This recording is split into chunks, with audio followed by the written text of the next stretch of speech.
Assalamualaikum warahmatullahi wabarakatuh. Perkenalkan, nama saya Adelia Putrisari dengan NPM 2104011401183 dari kelas K Pendidikan Pancasila.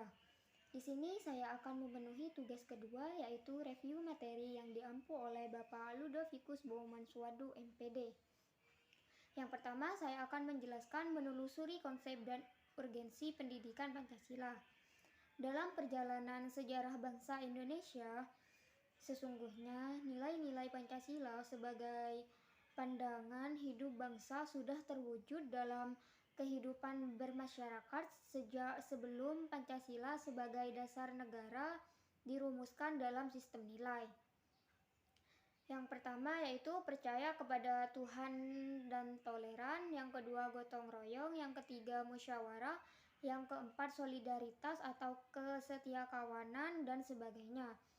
Manifestasi prinsip gotong royong dan solidaritas secara konkret dapat dibuktikan dalam bentuk pembayaran pajak yang dilakukan warga negara atau wajib pajak.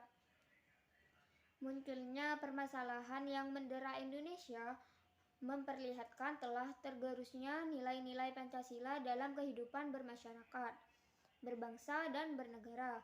Yang pertama, masalah kesadaran perpajakan. Kesadaran perpajakan menjadi permasalahan utama bangsa karena uang dari pajak menjadi tulang punggung pembiayaan pembangunan. Yang kedua yaitu masalah korupsi. Indonesia menduduki peringkat 88 dalam urutan negara paling korup di dunia. Hal tersebut menunjukkan bahwa masih ditemukan adanya pejabat yang kurang sesuai dengan nilai atau moral Pancasila. Yang ketiga yaitu masalah lingkungan Indonesia. Indonesia dikenal sebagai paru-paru dunia. Citra tersebut perlahan mulai luntur seiring banyaknya kasus pembakaran hutan, perambahan hutan menjadi lahan pertanian, dan paling dibicarakan yaitu beralihnya hutan Indonesia menjadi perkebunan. Yang keempat yaitu masalah disintegrasi. Berdasarkan laporan hasil survei Badan Pusat Statistik di 181 Kabupaten Kota 34 Provinsi dengan melibatkan 12.056 responden sebanyak 89%. Banyak permasalahan publik tersebut dikarenakan kurangnya pemahaman dan pengalaman nilai Pancasila. Yang kelima yaitu dekadensi. Fenomena materialisme, pragmatisme, dan hedonisme makin menggejala dalam kehidupan bermasyarakat. Banyak tontonan yang bukan hanya mengajarkan kekerasan, melainkan juga perilaku tidak bermoral seperti pengkhianatan dan perilaku pergaulan bebas. Yang keenam yaitu masalah narkoba. Dilihat dari segi letak geografis, Indonesia merupakan negara yang strategis. Letak strategis tersebut tidak hanya memiliki dampak positif, tetapi juga dampak negatif. Tidak sedikit banyak bandar narkoba di negara Indonesia.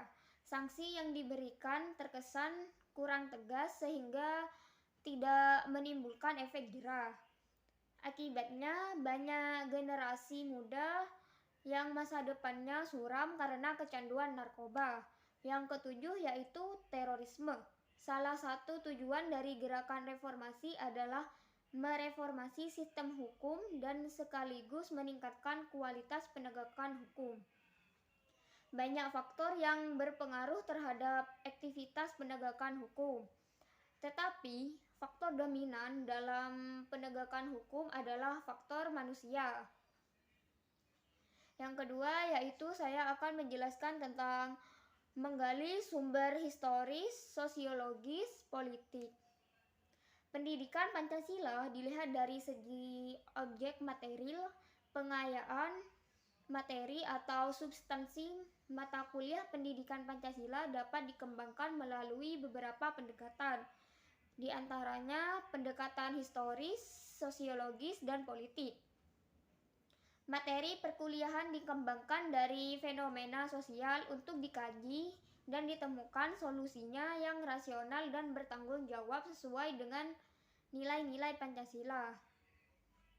Yang pertama yaitu sumber historis. Pancasila, Presiden Soekarno pernah mengatakan, jangan sekali-kali meninggalkan sejarah.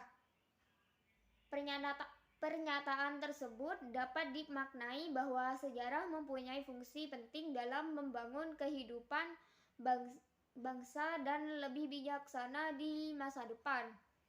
Yang kedua yaitu sumber sosiologis.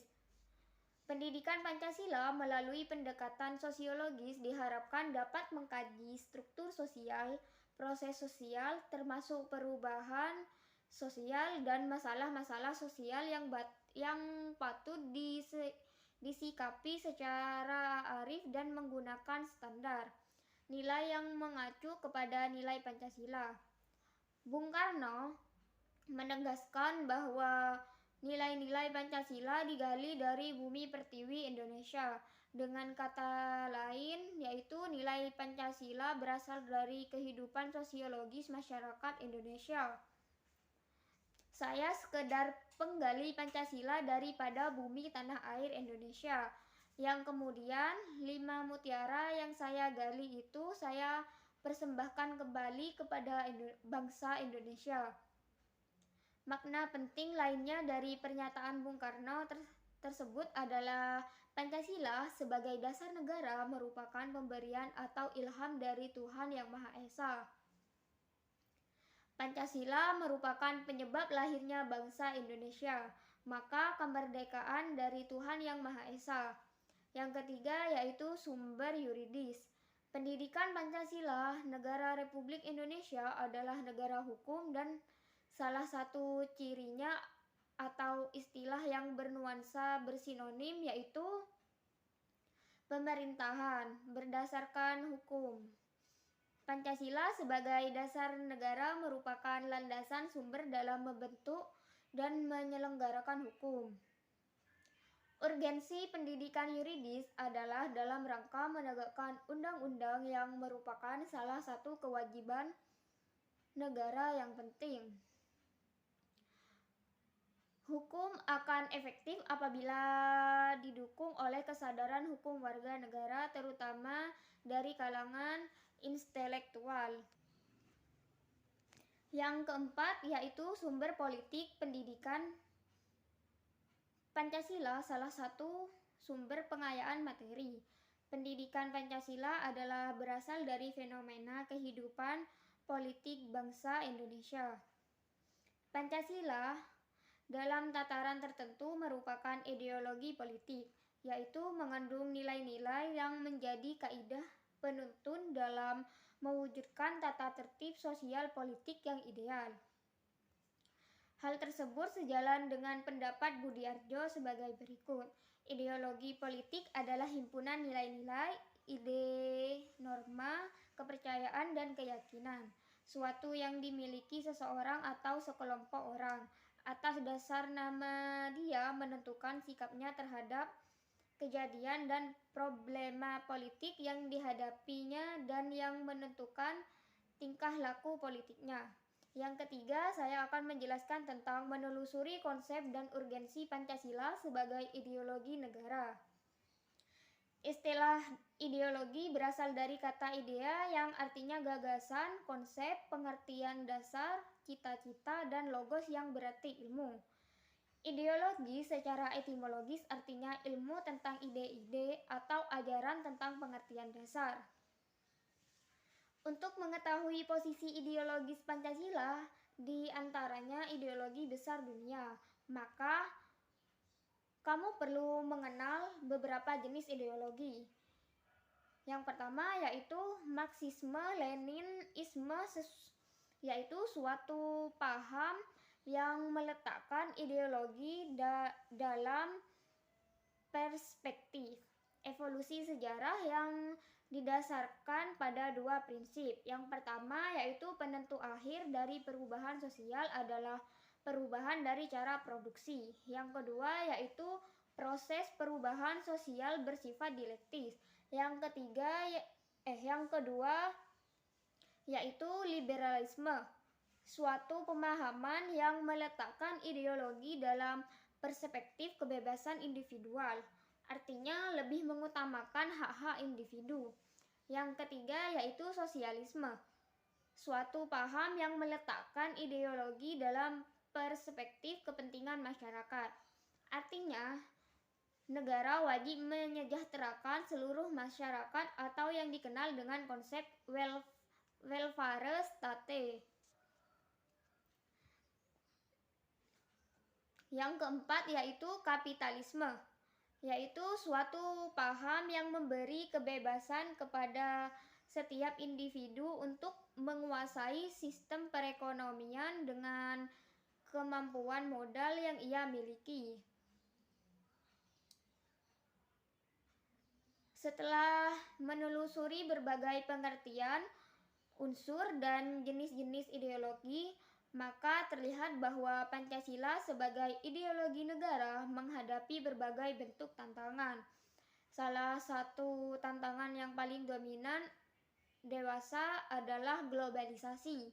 Globalisasi merupakan era saling keterhubungan antara masyarakat suatu bangsa dan masyarakat bangsa yang lain, sehingga masyarakat dunia menjadi lebih terbuka.